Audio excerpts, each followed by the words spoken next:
नमस्कार दोस्तों, English classes में फिर से स्वागत है आपका। कंप्यूटर के सवाल देखते हैं पटवारी 2021 के तीसरी शिफ्ट के पेपर के।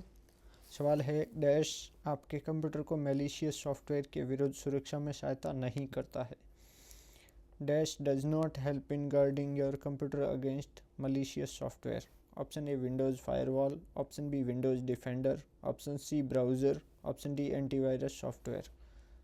इसका सही जवाब है ऑप्शन सी, ब्राउज़र कोई भी हेल्प नहीं करता है कंप्यूटर को वायरस से बचाने में, जबकि विंडोज़ फायरवॉल, विंडोज़ डिफेंडर और एंटीवायरस सॉफ्टवेयर, इन तीनों का काम यही है कि कंप्यूटर को मलिशियस सॉफ्टवेयर से सुरक्षा प्रदान करना।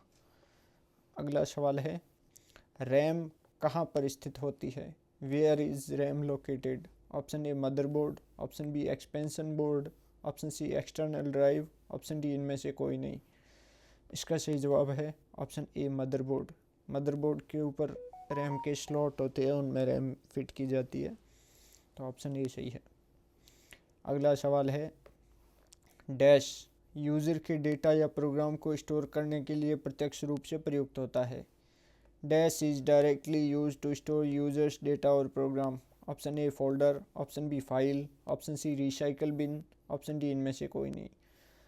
तो रिसाइकल बिन नहीं होती है, जबकि फ़ाइल जो होती है उसमें डायरेक्ट मतलब फोल्डर में भी स्टोर होते हैं, लेकिन फोल्डर इनडायरेक्ट हो गया, फाइल डायरेक्ट होती है जहाँ पे यूज़र का ये डेटा और प्रोग्राम स्टोर किए जाते हैं। नेक्स्ट है MS वर्ड में अधिकतम जूम प्रतिशत कितना होता है। What is maximum zoom percentage in MS word. Option A 200, option B 400, option C 500, option D इनमें से कोई नहीं। तो ऑप्शन सी सही है, 500% मैक्सिमम जूम हो सकता है MS वर्ड के अंदर। निम्न में से कौन सा या कौन से वर्ड प्रोसेसर का या के उदाहरण है। Which of the following is slash are examples of word processors. Option A Microsoft Word, option B WordPerfect, option C Microsoft Word and WordPerfect दोनों, ऑप्शन डी इनमें से कोई नहीं। ऑप्शन सी सही है, माइक्रोसॉफ्ट वर्ड और WordPerfect ये दोनों ही वर्ड प्रोसेसिंग सॉफ्टवेयर है। अगला सवाल देखते हैं। सवाल है माइक्रोसॉफ्ट एक्सेल 2007 में एक एकल फाइल या डॉक्यूमेंट को कहते हैं एक डैश। In Microsoft Excel 2007 a single file or document is called a dash। Workbook, worksheet, sheet, notebook. तो वर्कबुक कहते हैं माइक्रोसॉफ्ट एक्सेल 2007 और उसके बाद वाले वर्जन्स में एक फ़ाइल को वर्कबुक कहते हैं। एक वर्कबुक के अंदर बहुत सारी वर्कशीट होती है, तो इसका सही जवाब है option A workbook. Next question है निम्न में से कौन सा सिस्टम सॉफ्टवेयर प्रथमतः कंप्यूटर मेमोरी में लोड होता है जब एक कंप्यूटर चालू किया जाता है। Which of the following system softwares is loaded first into computer memory when a computer is powered on. Option A device drivers, option B language translator, option C system utilities, option D operating software operating system.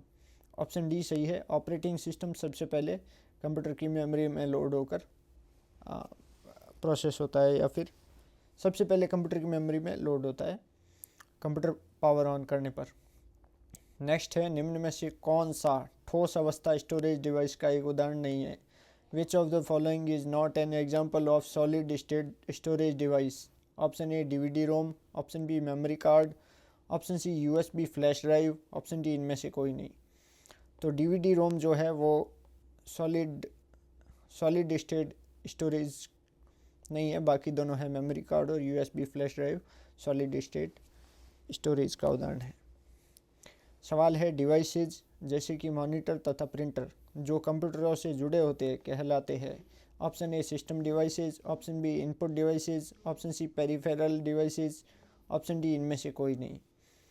तो option C सही है, peripheral devices. जो भी input या output device computer से externally cable के through connect होते हैं उनको पेरिफेरल डिवाइसेस कहा जाता है। आगे बढ़ते हैं। सवाल है निम्न में से कौन सा एक इनपुट डिवाइस नहीं है। Which of the following is not an input device? Option A optical scanner, option B keyboard की, और option C mouse pad, option D touch pad. तो माउस पैड जो होता है वो माउस रखने के काम आता है, न कि कंप्यूटर को कुछ इनपुट प्रदान करने में हेल्प करता है। तो ऑप्शन सी सही है। बाकी optical scanner, keyboard, touch pad ये तीनों कंप्यूटर को इनपुट प्रोवाइड करते हैं। सवाल है, एक प्रोग्राम में त्रुटियों का पता लगाने और सुधारने की प्रक्रिया के लिए सही शब्द निम्न में से कौन सा है? त्रुटियों का पता लगाने और सुधारने की प्रक्रिया के लिए which of the following is correct term for the purpose process of finding and correcting errors in program? Option A debugging, option B translating, option C interpreting, option D compiling. Option A सही है। Debugging किसको कहते हैं? त्रुटियों का पता लगाने और उनको सुधारने की प्रक्रिया को डीबगिंग कहते हैं। सवाल है, 1 मेगाबाइट वास्तव में डैश किलोबाइट के बराबर है। A megabyte is actually equal to dash kilobyte. तो 1 मेगाबाइट जो होता है वो 1024 किलोबाइट के इक्वल होता है। ऑप्शन बी राइट है यहाँ पे। नेक्स्ट है, कौन सा पावर पॉइंट व्यू प्रेजेंटेशन के प्रत्येक स्लाइड को एक थंबनेल के तौर पर डिस्प्ले करता है तथा स्लाइड को पुनः व्यवस्थित करने में उपयोगी है? Which PowerPoint view displays each slide of the presentation as a thumbnail and is useful for rearranging slides? Option A slide design, option B slide sorter, option C slide show, option D slide master. Option B सही है। Slide shorter जो होता है वो thumbnail view provide करता है ताकि slides को रीअरेंज किया जा सके। निम्न में से कौन सा एक पॉइंट एंड ड्रॉ डिवाइस है? Which of the following is point and draw device? Option A scanner, option B printer, option C mouse, option D keyboard. तो इसमें जो माउस है वो पॉइंट एंड ड्रॉ के लिए यूज आने वाला डिवाइस है। नेक्स्ट क्वेश्चन है, DTP। DTP एक कंप्यूटर संक्षेपण है। इसका सामान्यतया अर्थ है, DTP is an computer abbreviation, it usually means. यानी कि DTP संक्षेपण का मतलब शॉर्ट फॉर्म है, इसकी फुल फॉर्म बतानी है अपन को। Option A desktop publishing, option B desktop programming, option C digital type program, option D document top publishing. Option A सही है। डेस्कटॉप पब्लिशिंग जो होती है उसी को शॉर्ट रूप में DTP बोला जाता है। तो ये कुछ सवाल थे जो पटवारी 2021 के पेपर में पूछे गए थे। इस वीडियो में इतने ही सवाल ले रहे हैं। नेक्स्ट वीडियो में कुछ और सवाल कवर करेंगे। ये वीडियो देखने के लिए आपका बहुत बहुत धन्यवाद।